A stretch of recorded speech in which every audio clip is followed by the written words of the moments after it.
শুনছো, সন্ধ্যাবেলায় আপু আর দুলাভাই বাসায় আসবো, কিন্তু একটা জিনিস ভাবতেছি, আমাদের বাসায় তো কোনো বাজার নেই, কোনো কিছুই নেই। তারা আসলে আমি তাদের সামনে কি দিব? আর যে দোকান থেকে আমরা বাকি খাই সে চাচা বলে দিয়েছে পিছনের টাকা যদি শোধ না করে আর 1 টাকাও বাকি দিবে না। কি করব বলো তো?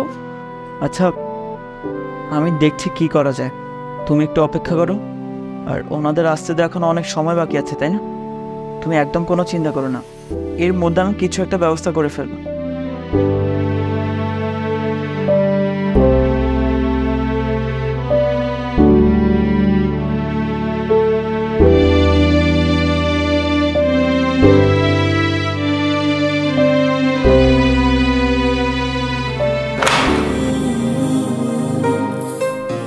ভাই, আমার বাসায় না মেহমান আসতেছে, আমার হাত না পুরো খালি, হাতে একদম কোনো টাকা নেই।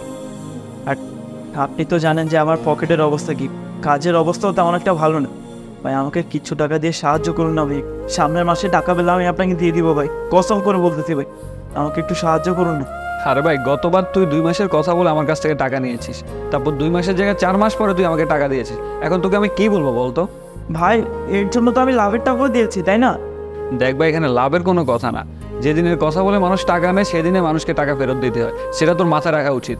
ভাই আমি আপনার কাছে হাত জোর করছি, প্লিজ আমাকে আর অল্প কিছু টাকা ধার দিন না ভাই, আমি সব টাকা পরিশোধ করে দিব, সত্যি বলছি। দেখ ভাই, এমনিতে আমার পকেটের অবস্থা অনেক খারাপ, আর কয়েকটা কর্মচারীর টাকাও দিতে পারিনি। দেখ, আমি এখন তোকে কোনো টাকাই দিতে পারবো না, তুই অন্য কোথাও দেখ। আচ্ছা ঠিক আছে ভাই।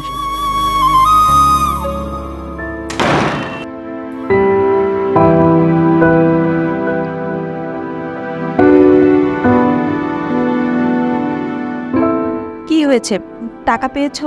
হ্যাঁ পেয়েছি। কে দিয়েছে? আমার ভাগ্য। ভাগ্য মানে? আমি একজনের কাছে টাকা ধার আনতে গিয়েছিলাম, কিন্তু সে আমাকে টাকা ধার না দিয়ে ফিরিয়ে দিয়েছে। তারপর আমি হেঁটে হেঁটে বাসায় আসছিলাম, তখন হঠাৎ করে দেখলাম যে রাস্তায় একটা স্বর্ণের চেইন পড়ে আছে। আর চেইনটা আমি হাতে তুলে নেওয়ার পর আশেপাশে দেখেছি, কিন্তু কাউকে দেখতে পাইনি। তারপর আমি চেইনটা একটা স্বর্ণকারের দোকানে নিয়ে বিক্রি করে দিয়েছি। কারণ হলো যে স্বর্ণের চেইনটা থেকে আমার কাছে টাকাটা বেশি ইম্পর্টেন্ট ছিল। এই যে সেই টাকা। যাক, আল্লাহ যা করে ভালোর জন্যই করে। আমি বরং একটা কাজ করি, ও চাচার দোকানে যাই, বাজার করে আনি, আর পিছনে যত টাকা আছে শোধ করে দিয়ে আসি। ঠিক আছে।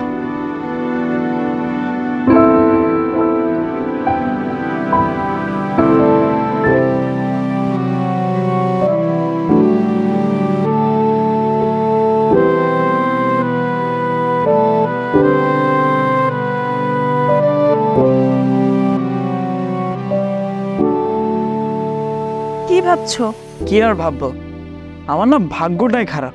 কেন, কি হয়েছে? আমাদের মেয়ের জন্য যে স্বর্ণের আংটিটা বানিয়েছিলাম না, সে আংটিটা না আমার কাছ থেকে হারিয়ে গিয়েছে।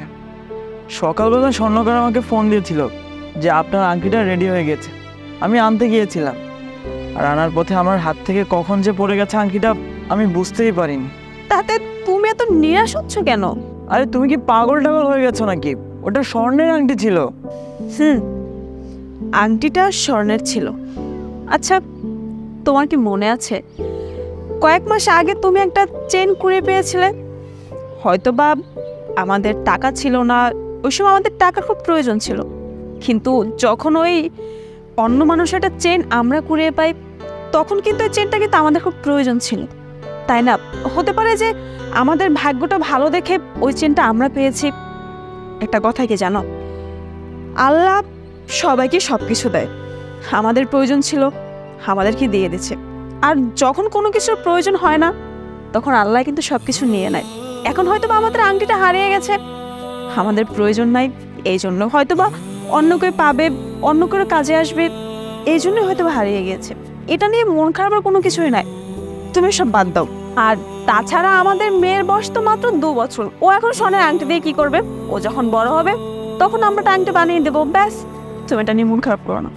সেটাই, আর যেই মানুষটা আমাদের স্বর্ণের আংটিটা পাবে তার যেন প্রয়োজনটা পূরণ হয়। চলো